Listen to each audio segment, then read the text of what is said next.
And when all these things come upon you, the blessing and the curse which I have set before you, and you call them to mind among all the nations where the Lord your God has driven you, and return to the Lord your God, you and your children, and obey his voice in all that I command you today, with all your heart and with all your soul, then the Lord your God will restore your fortunes and have mercy on you.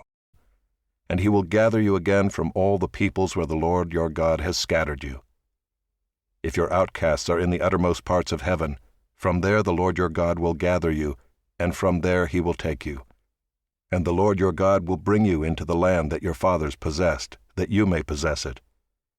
And he will make you more prosperous and numerous than your fathers. And the Lord your God will circumcise your heart and the heart of your offspring, so that you will love the Lord your God with all your heart and with all your soul, that you may live. And the Lord your God will put all these curses on your foes and enemies who persecuted you. And you shall again obey the voice of the Lord and keep all his commandments that I command you today. The Lord your God will make you abundantly prosperous in all the work of your hand, in the fruit of your womb, and in the fruit of your cattle, and in the fruit of your ground.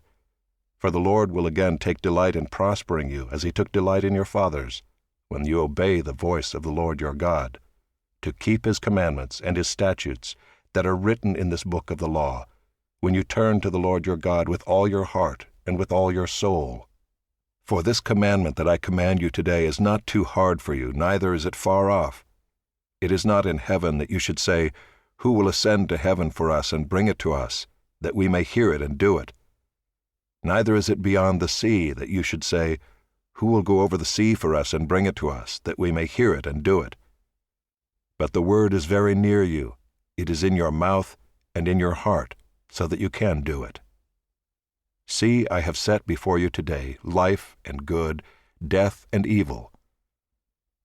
If you obey the commandments of the Lord your God that I command you today, by loving the Lord your God, by walking in his ways, and by keeping his commandments and his statutes and his rules, then you shall live and multiply, and the Lord your God will bless you in the land that you are entering to take possession of it. But if your heart turns away, and you will not hear, but are drawn away to worship other gods and serve them, I declare to you today that you shall surely perish. You shall not live long in the land that you are going over the Jordan to enter and possess. I call heaven and earth to witness against you today, that I have set before you life and death, blessing and curse.